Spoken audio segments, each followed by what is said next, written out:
El doctor Murillo es médico de la Universidad de Antioquia y magíster en salud pública de la misma universidad.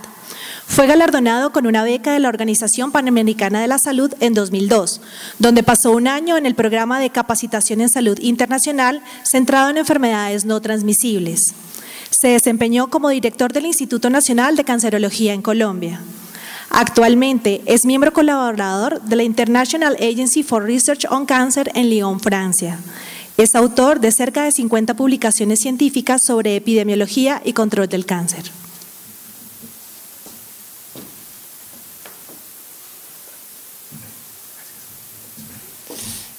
Buenos días a todos.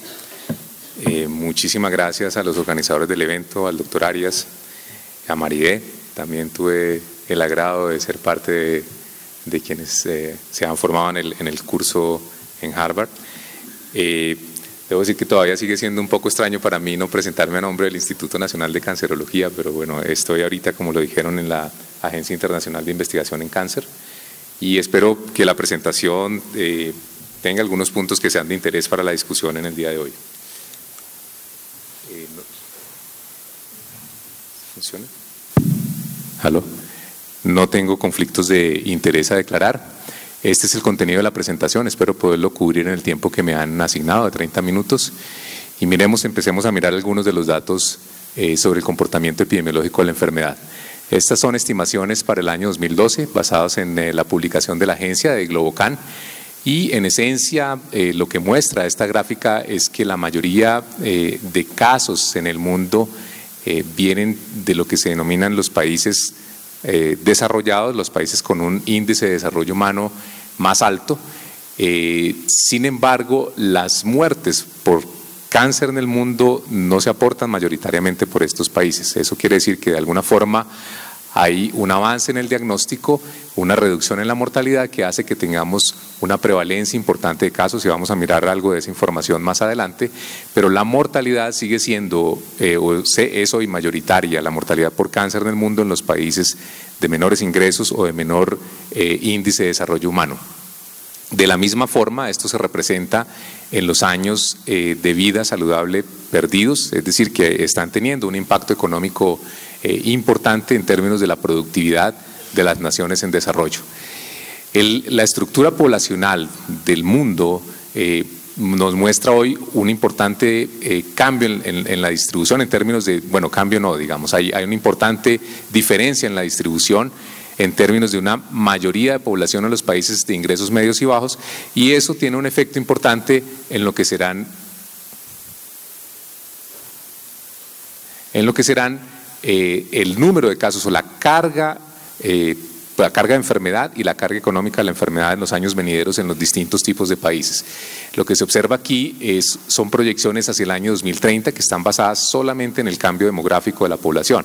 Es decir, qué sucede con el proceso de envejecimiento poblacional, asumiendo que para esa época el riesgo, o sea, la incidencia sería la misma que tenemos hoy, un hecho que no es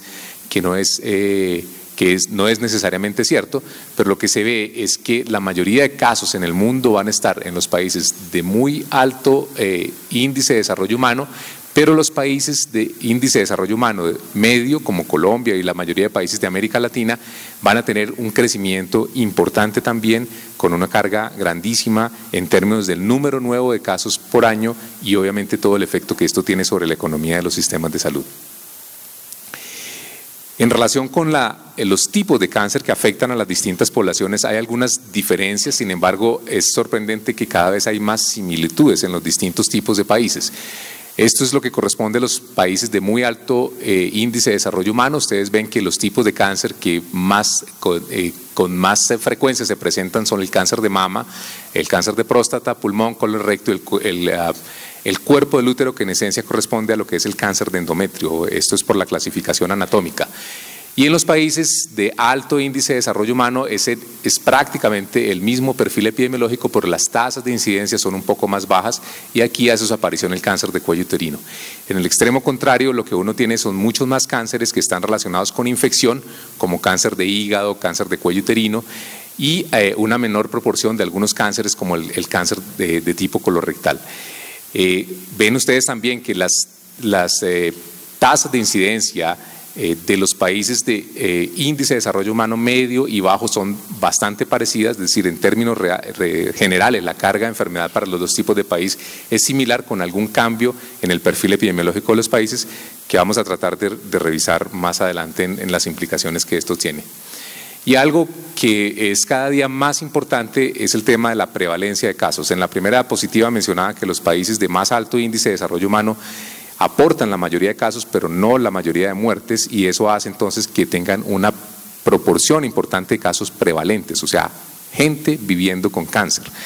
Los tipos de cáncer que con más prevalencia representan por distintos países están en esta gráfica.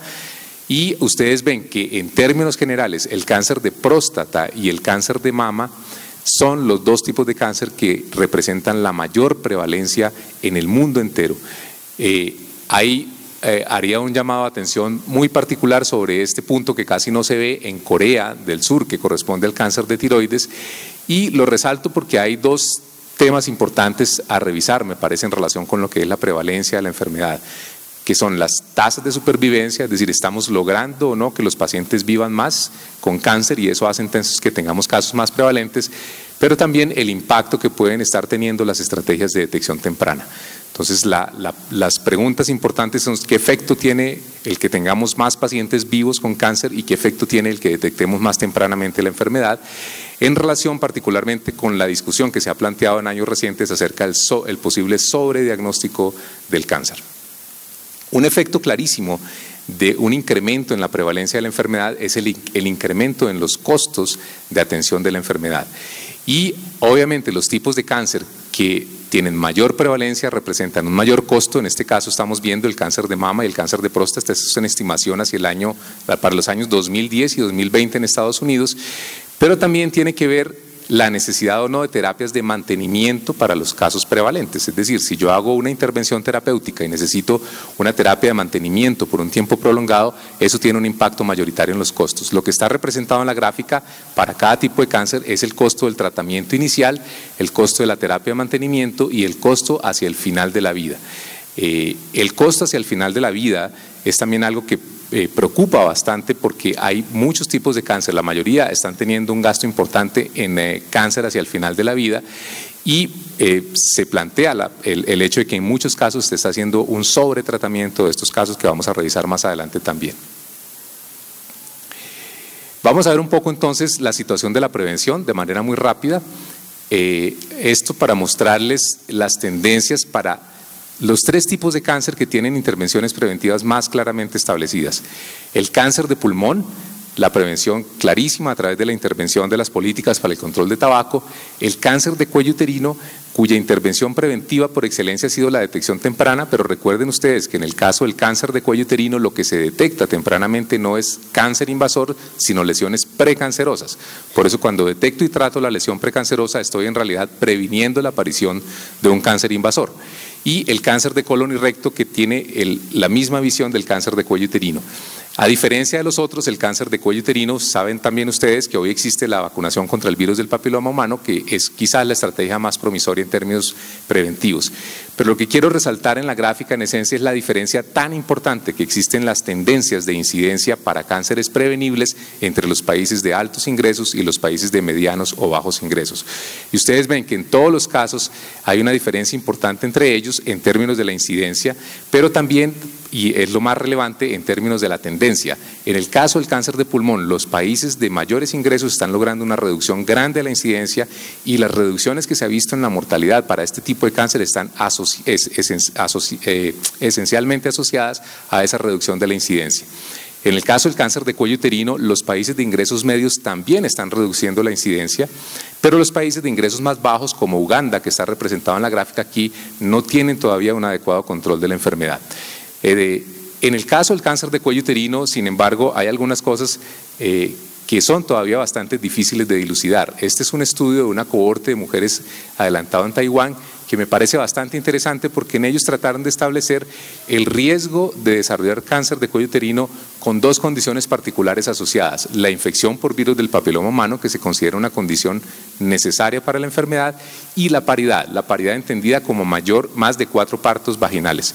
Lo que encuentra el estudio es que si no hay infección por el virus del papiloma humano, pues no hay incremento en el riesgo. Si hay infección, hay un incremento en el riesgo, pero si hay infección y una paridad elevada, el incremento de la incidencia de cáncer es mucho más alto. Lo que plantea el estudio a partir de un ejercicio de modelación es que solamente la reducción de la paridad podría reducir hasta un 30% de la incidencia de cáncer de cuello uterino y por tanto la mortalidad. De manera que hoy es muy difícil dilucidar de esa gran reducción que ha habido en muchos países alrededor del cáncer de cuello uterino, cuánto corresponde en esencia a un mejoramiento de las condiciones de vida y a un mejor control de cofactores, o realmente a una intervención desde el programa de detección temprana de cáncer de cuello uterino. Y es particularmente cierto para los países de ingresos medios, en donde los programas de cáncer de cuello uterino de detección temprana no están suficientemente organizados.